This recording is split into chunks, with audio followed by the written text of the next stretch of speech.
So hello friends, my name is Jasra Chauhan. You are watching Sweet Engineering. Let's make it simple. So आज का हमारा जो topic है वो है fundamental EMF equations for motor and generators.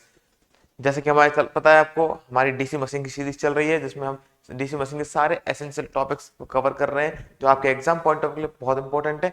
उन्हीं में अगला टॉपिक जो है वो है fundamental EMF equations for motor and generator.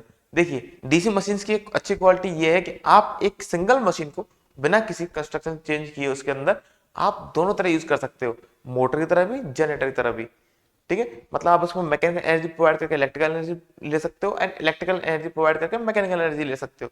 दोनों तरह से काम करते हैं सेम मशीन, बट दोनों के अंदर जो इक्वेशंस है जैसे वो अलग अलग होती हैं।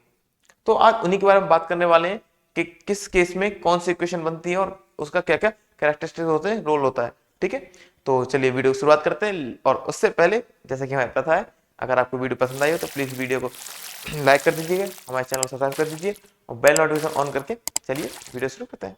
ओके, सो जैसे कि हम बात करते हैं, दो फेज होते हैं किसी भी इंडक्शन, किसी भी मशीन को यूज करने के दो तरीके होते हैं। पहला होता है जब आप उसको क्या करते हैं, इलेक्ट्रिकल एनर्जी प्रोवाइड करते हो और आपको वो देती है mechanical energy. Okay, mechanical energy देती है तो उसको हम कहते हैं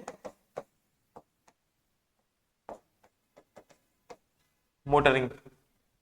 उसको क्या कहते हैं हम, मोटरिंग। और इसका उल्टा करने पे जब आप उसको मैकेनिकल एनर्जी देते हो और आपको आउटपुट में क्या मिलती है, electrical energy, then it will called हाँ, ठीक है, जनरेटिंग। तो ये दो अलग अलग मेथड होते हैं और कमाल की बात यह है कि एक ही मशीन को आप दोनों तरह से यूज कर सकते हो। ये इसकी सबसे खूबसूरत बात है। तो देखते हैं इन दोनों में वैसे बेसिकली फंडामेंटल फर्क आता क्या है किस चीज में। उससे पहले मैं आपको कुछ टर्म्स बता दूं। जैसे कि एक होता है आपका वी। वी मतलब आपका टर्मिनल वोल्टेज बोलते हैं इसको हम।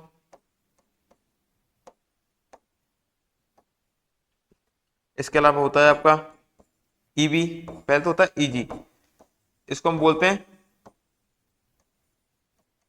Generated EMF. ये कुछ टर्म्स हैं जो अभी आपके उसमें यूज होने वाली है आगे क्वेश्चंस में। इसके अलावा आपका होता है एक ईबी, इसको हम बोलते हैं बैक ईएमएफ। मोस्ट इंपॉर्टेंट सबसे शानदार चीज है ये बैक ईएमएफ, कहीं से कहीं भी आ जाता है। इसके अलावा एक होता है आपका आईए, मतलब आर्मेचर करंट।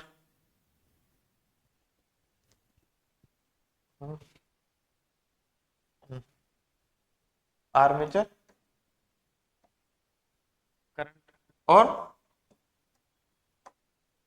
आरए, इसको हम बोलते हैं, ये सेम होता है armature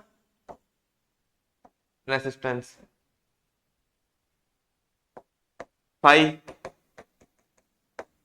flux per pole, Z armature conductors.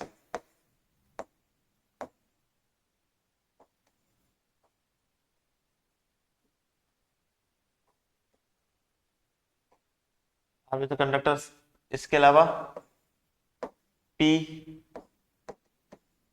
Number of poles, 5p A parallel paths. तो ये कुछ कुछ ऐसे टर्म्स हैं जो अभी आपके आगे इक्वेशंस में आने वाली हैं, तो सब कुछ समझ लीजिए। फाइव होता है आपका फ्लक्स पर पोल, हर एक यूनिट फ्लक्स पर पोल होता है। ठीक है, दूसरा होता है आपका P equal to number of poles, कितने पोल्स हैं आपके आर्मेचर के अंदर फील्ड वाइंडिंग में। जेड है आपका टोटल नंबर ऑफ कंडक्टर्स के, आपके अगर किसी कॉइल के अंदर ये मान लो एक उसके अंदर दो, जेड किस होता है आपका टोटल नंबर ऑफ कंडक्टर्स होते हैं आपके इसमें आर्मेचर के अंदर, उनको हम बोलते हैं जेड से डिनोट करते हैं। ए आपका होता है पैरेलल पाथ, ठीक है। वी होता है terminal voltage, E G generator EMF, E B back EMF, Z I A, I A है ये, आईए मतलब armature current, R A armature resistance, ये सब चीजें आपकी इनमें यूज होने वाली है, ठीक है। चलिए चलते अपने टॉपिक पे। तो फंडामेंटल इक्वेशन, सबसे पहली जो चीज आती है वो दोनों में कॉमन है, दोनों के लिए इंपॉर्टेंट है, सबसे ज्यादा इंपॉर्टेंट है आपका ईएमएफ। ईएमएफ दोनों के लिए देखो, जो ईएमएफ का फॉर्मूला बनता है वही होता है आपका एफ वो 5Z बाय 6 पी बाय 60 ए, ये 5 नहीं है 60 ए, ठीक है। यही होता है। अगर आप बात करते हो मोटरिंग के टाइम पे, जब आप इसको मोटर की तरह यूज कर रहे हो मशीन को, तब ये आपका होगा बैक ईएमएफ का फॉर्मूला, ठीक है। किसका? Back EMF. जब आप जनरेटर तरह यूज कर रहे हो तो यही आपका बन जाएगा जनरेटेड ईएमएफ का फॉर्मूला 5Z/P/60A। लेकिन क्योंकि आप देख सकते हो दोनों चीजें ही जो है आपके किन किन चीजों पर डिपेंड कर रही है, नंबर ऑफ जेड मतलब नंबर ऑफ कंडक्टर चेंज हो सकते हैं, नहीं हो सकते, नंबर स्पीड, एन क्या है आपकी मोटरिंग की टाइम, आपकी मोटर जो आपको स्पीड प्रोवाइड कर रही है वो आरपीएम में, या फिर जनरेटर टाइम आप जो स्पीड दे रहे हो वो, पी पोल आर्मेचर और पैरेलल पाथ्स, ये सब कुछ सेम रहता है, तो एक बिल्कुल चेंज नहीं होता। हाँ, नंबर ऑफ पैरेलल पाथ्स होते हैं जो कि आपकी लैप वाइंडिंग के लिए नंबर ऑफ पोल्स के इक्वल होते हैं और वेव वाइंडिंग के लिए 2 होते हैं, ठीक है, इसको ध्यान रखना आप। चलिए आगे बात करते हैं। जब हम बात करते हैं मोटरिंग की, कि जब आप मोटर की तरह यूज कर रहे हो, ठीक है, मतलब कि इलेक्ट्रिकल एनर्जी को मैकेनिकल में चेंज कर रहे हो, तब देखिए क्या डिफरेंस आता है। सबसे पहली बात तो आप वोल्टेज अप्लाई करेंगे मोटर के अंदर, मशीन में वोल्टेज अप्लाई किया, आपका वोल्टेज यूज कहां पे हो रहा है, देखिए आपने जैसे एक आपकी कोई मोटर है, इसमें आपने पावर इनपुट दिया, तो सबसे पहली बात तो आपका सबसे ज्यादा जो करंट जाएगा, वो पावर जाएगी, वो कहां जाएगी, आर्मेचर को रोटेट कराने के लिए, ठीक है। ये कैसे होगी, ये जो वोल्टेज ड्रॉप होगा IA/RA, एक वोल्टेज ड्रॉप तो यहां हो जाएगा। दूसरा आपका क्या होगा, जब भी हमको पता है कोई मोटर घूमती है तो उसको वो अपने आप ही अपने अंदर एक स्वयं का ईएमएफ जनरेट करती है, जिसको हम बोलते हैं क्या, बैक ईएमएफ, ईबी जिसको हम बोलते हैं। वो किसकी वजह से प्रोड्यूस होता है, लेंज लॉ की वजह से। तो आपका जो यहाँ पे जो वोल्टेज होगा, टर्मिनल वोल्टेज जो आपने इनपुट में दिया है, वो दोनों में बढ़ जाएगा, किसमें, एक तो कुछ आपका जो वोल्टेज है उसको, टर्मिनल वोल्टेज उसको कर देगा ड्रॉप, कौन, आपका ईएमएफ, सॉरी बैक ईएमएफ, बाकी का आपका आर्मेचर करंट, आर्मेचर के अंदर वोल्टेज ड्रॉप हो जाएगा। तो पहली इक्वेशन याद रखना जो बनती है इसमें, V equals to EV plus IA/RA, ठीक है। दूसरी बात, इसी को आप हाइब्रिड करके लिख सकते हो, EV equals to V minus IA/RA, ठीक है।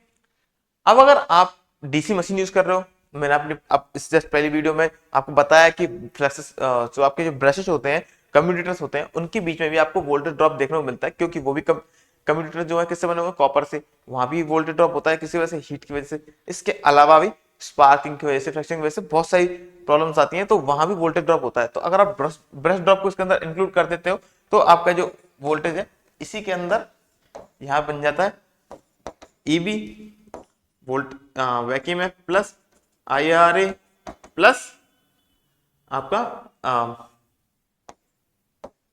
ब्रश में होने वाला वोल्टेज ड्रॉप, ओके। जब आप बात करते हैं जनरेटर की, ऐसा जनरेटर यूज करते हो जब आप मोटर को, तब आपके क्या होता है, तब आपका यहां पे आ जाता है जनरेटेड ईएमएफ। अब कौन आ गया भाई रोल में, अब आपकी मूवी में नया कैरेक्टर आ गया जिसका नाम है जनरेटेड ईएमएफ। आपने मशीन को घुमाया, वोल्टेज बना, वोल्टेज किसके फॉर्म में बनेगा, ईएमएफ के फॉर्म में, ठीक है, ईएमएफ। तो अभी जो ईएमएफ है वो आपको प्रोवाइड तो होगा, आर्मेचर से बनना स्टार्ट हुआ, करंट आर्मेचर कंडक्टर से और बाहर तक आएगा, लेकिन इसकी यहां से वहां तक की जर्नी सेम खाली नहीं होती। तो उस जर्नी में क्या है, आर्मेचर ने बनाया, लेकिन आर्मेचर के अंदर क्या, आर्मेचर रेजिस्टेंस भी है, तो कुछ वोल्टेज तो वो खा जाएगा, कुछ वोल्टेज ड्रॉप जो होगा आर्मेचर के अंदर ही हो जाता है। इसके बाद में फिर आपका आता है बैक ईएमएफ, ठीक है, वही लेंज लॉ के थ्रू।